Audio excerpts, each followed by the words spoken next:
La vie incarcérée. Les fonctions des prisons. Les fonctions des prisons varient selon les époques et les sociétés.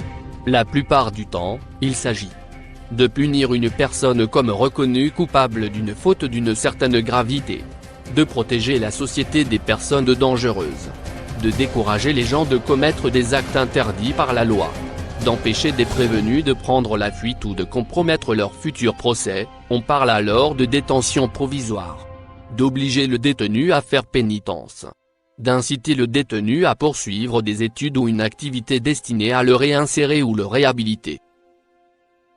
Autrefois, la prison servait également à enfermer les malades mentaux de manière à les isoler de la société. Depuis, la majorité des pays disposent d'hôpitaux psychiatriques mais les prisons contiennent une population relativement importante de personnes souffrant de troubles mentaux. Les droits de l'homme. Les 4 droits fondamentaux de l'homme sont, d'après la Déclaration des droits de l'homme et du citoyen de 1789, la liberté, la propriété, la sûreté et la résistance à l'oppression. Le premier de ces droits est, par nature même, suspendu pendant la durée d'une peine carcérale. Mais le deuxième et le troisième, propriété et sûreté, c'est-à-dire la protection contre un emprisonnement arbitraire, sont quant à eux garantis, une fois effectués les paiements de dommages et intérêts aux victimes en ce qui concerne la propriété. En théorie, l'incarcération ne doit porter atteinte qu'à la liberté d'aller et venir.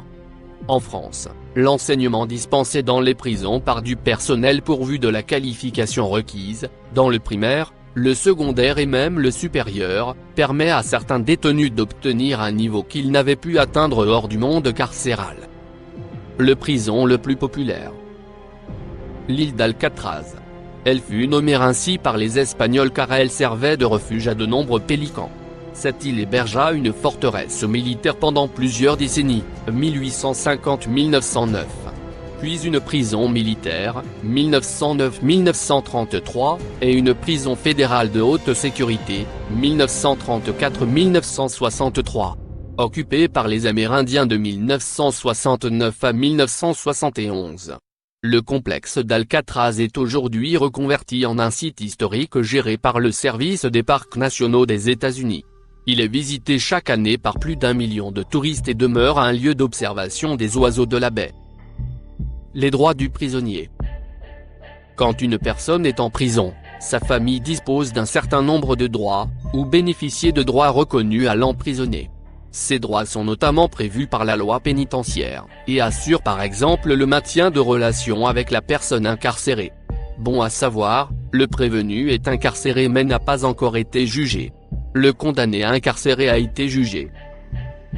Droit d'être informé de l'incarcération. La personne mise en prison peut demander au service pénitentiaire d'insertion et de probation, SPIP, d'informer sa famille. Les SPIP ont l'obligation de prévenir la famille. Ils indiquent à la famille ou aux proches, où est incarcéré le prisonnier, donnent le numéro d'écrou, ne sont pas tenus de préciser quelle infraction est reprochée au prévenu.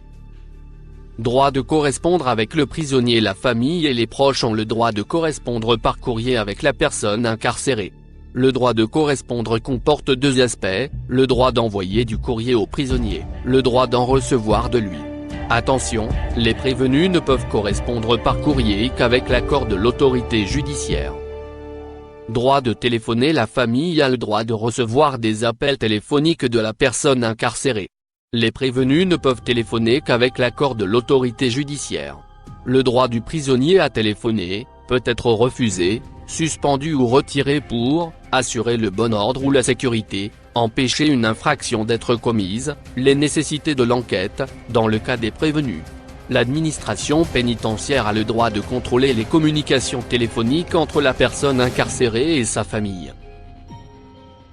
Droit d'envoyer de l'argent. La famille a le droit d'envoyer de l'argent au détenu par mandat. Droit de visite du prisonnier.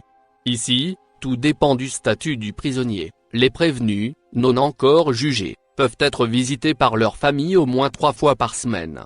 Les condamnés peuvent être visités au moins 1 fois par semaine. Droit au rapprochement avec le prisonnier. La famille peut bénéficier d'un rapprochement avec le prisonnier. Le prévenu peut demander une incarcération dans une prison plus proche du lieu de résidence de la famille. Il faut que l'instruction soit achevée et que le prisonnier attende sa comparution en jugement. La décision est prise en principe par le directeur interrégional des services pénitentiaires. Le condamné peut demander à changer d'établissement pénitentiaire. Ce changement ne sera accordé que s'il survient un fait ou un élément d'appréciation nouveau. Information en cas de suicide. Si un détenu se suicide, l'administration pénitentiaire doit informer immédiatement la famille et les proches des circonstances de ce suicide. Si la famille le demande, l'administration pénitentiaire doit aussi l'informer sur les démarches à entreprendre. Activités socio-culturelles. Médiathèque. Chaque établissement possède au moins une médiathèque dont l'accès direct et régulier doit être favorisé. Les publications sont mises gratuitement à la disposition des personnes détenues. Les détenus peuvent échanger entre eux et échangent leurs livres personnels. Activités sportives. Une programmation d'activités sportives est mise en œuvre dans chaque établissement. Tout détenu doit pouvoir pratiquer les activités physiques et sportives parmi celles offertes par son établissement, sauf pour des raisons de sécurité, disciplinaire ou contre-indication médicale. Participation du détenu.